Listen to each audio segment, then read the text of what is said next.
Alright guys, welcome back to my YouTube channel.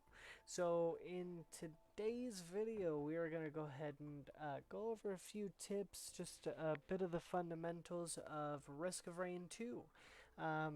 This is a roguelike survival game that is, I wouldn't necessarily say wave based, but um, the progression of the game, it just generally gets harder the longer you survive. So I'll kind of show you guys a little bit of that here. But you do normally start off with either the commando or the huntress.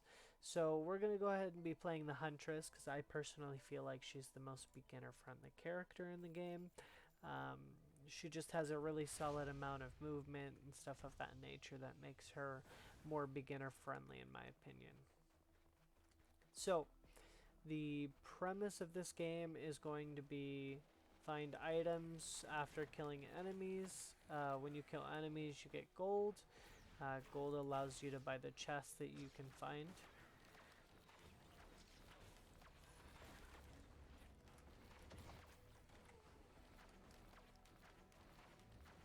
Okay, and as you can see on the top corner, it shows stage 1, level 1. So kind of as we survive longer, the difficulty as well as the level of the enemies will continue to go up. If you look for your character's level, it'll be on the bottom left hand corner right above your HP bar. And usually the enemy levels are going to continue to be higher than yours. Yeah, because I find that the scaling of the enemies is supposed to be higher than your scaling, essentially. But obviously, you kind of want to find chests, purchase them when you have enough gold, and get items that continually make your character stronger. There are a lot of items, and you actually have to do achievements in order to unlock a lot of them. So it's a really fun kind of grind in order to actually kind of experience every aspect of the game, which is really exciting. And then we have cool stuff like this. This is a Lunar Token. As you can see, I have two currencies. One that I've been getting since the match started, and the other one has been one that has not changed. So you can get these from random drops on enemies, so you're not always going to have them. But you keep them after the run is over. So you can use them at different times during different runs. To purchase special items called lunar items. And they can generally tend to be powerful, but they do have a trade-off a lot of times associated with them. Then we have the shrines here, Shrine of Chance. So you pay 17 gold, and then the next time it's going to cost a little bit more. It's not always that easy to get 2 items though. Sometimes you'll get one and then you have to try a couple times before you actually get another item there, which is why it's called Shrine of Chance. If you guys see these little red like firefly looking things here, that's actually going to be where the teleporter is. So your whole point on the map here is to actually find the teleporter so that way you can go to the next stage. Which is pretty good that we found it so fast.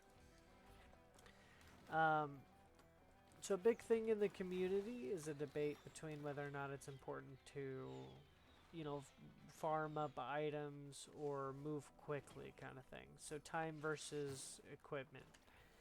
I find that, you know, you play the game however you want.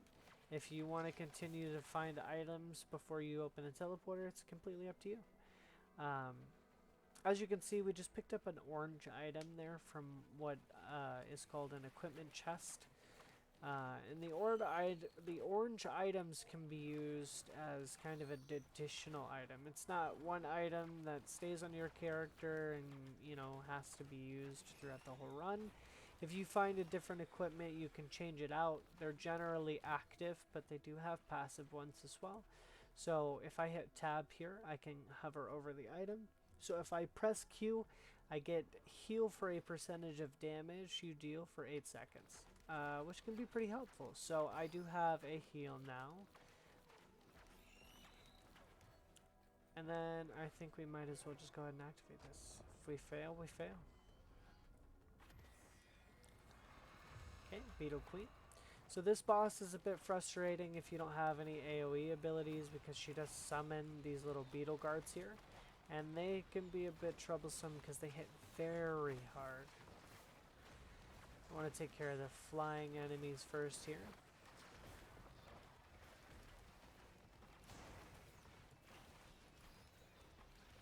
Okay, so we're going to go ahead and activate that so that way we can heal while we attack here. And as you can see, the cooldown on it is quite long. So we get it for 8 seconds. The cooldown activates as soon as we activate the item here. And as you guys can see, we are in this red ring here, which is charging the teleporter. So that way we can move to the next stage. So even if the teleport charges all the way and the boss is still alive, we have to kill the boss before we can move on. And then if we go outside of this ring, it no longer is charging the teleporter here. So generally try and stay inside the ring, but if for any reason you have to go outside to, say, I don't know, let your equipment item like the leech here recharge so that way you can heal without dying, it's entirely up to you. You guys, like I said, take your time playing the game.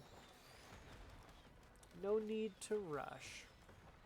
Oh, so this is important to note here. So we have a Queen's Gland. So teleporter bosses generally drop green items, but if you get lucky, they'll drop a yellow item, which is a boss specific item. And as you can see, I now have a pet beetle guard.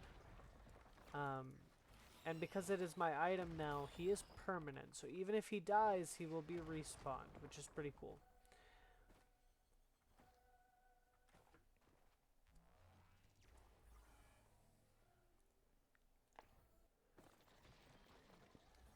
Alright, so we're going to go ahead and go to the second stage here.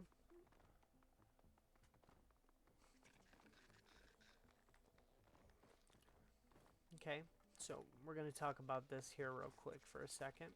So this is called a scrapper.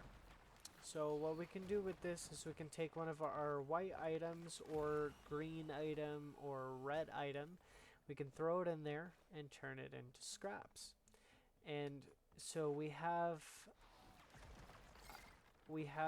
things called printers. And if you find a printer and you have an item of that rarity, you can trade a item of that rarity for whatever item the printer has, right? So say that I have a Tougher Times printer in front of me and I wanted to get rid of one of my items to get a Tougher Times, right? It has to be a white item that you get rid of. And you unfortunately don't get to choose. It's completely random. So if I clicked on the printer and it took my energy drink here instead of the item I had before, then I wouldn't get to choose. And I'd be a little bit sad because I prioritize movement over most other things. So I really like the energy drink. I wouldn't want to get rid of that.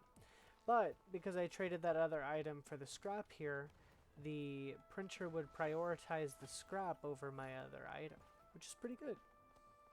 So let's see if we can find one here so that way I can show an example.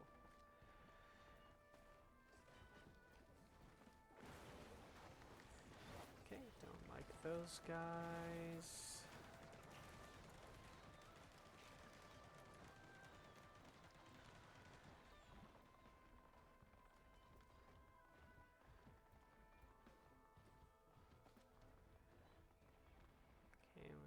Chests over here, a few shops which give you a few options of items to choose from. Generally you can only choose one item from the shop and then it closes up, which I don't see any good items I want anyway. I am not seeing any printers, so it doesn't look like I'll be able to showcase that right now.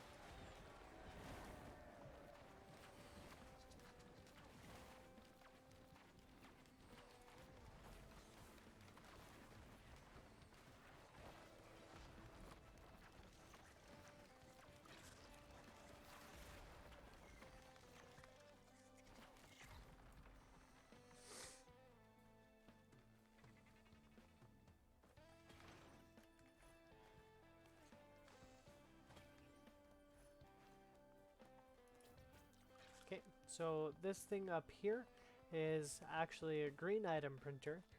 I unfortunately don't have any green items I can use to show it, but as you can see, it's a green printer here.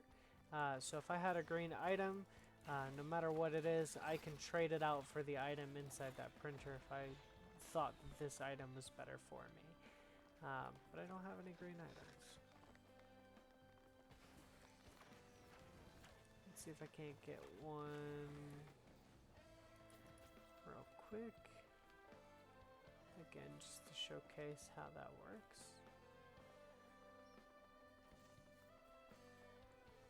And then we'll go do the teleporter boss for this stage here.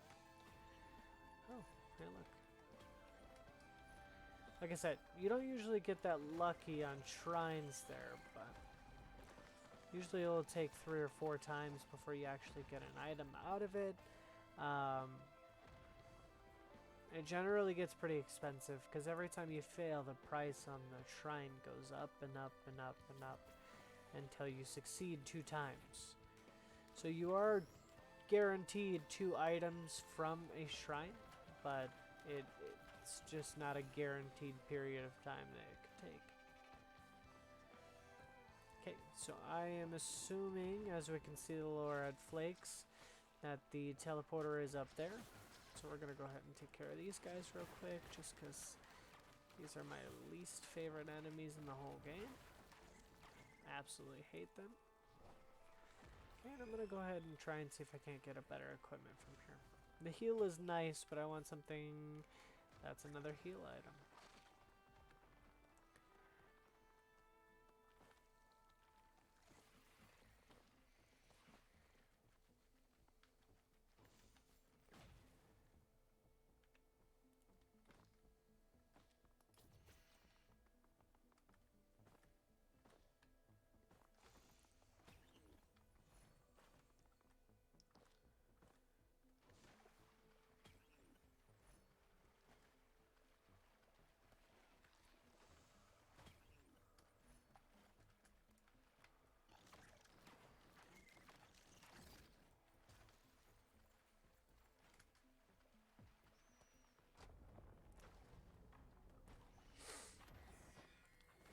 Okay, so we have the Clay Dunstrider here. So this boss is generally tough because he has the ability to steal HP from other enemies that are near him. And these little machine gunner guys are a big problem.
Awesome.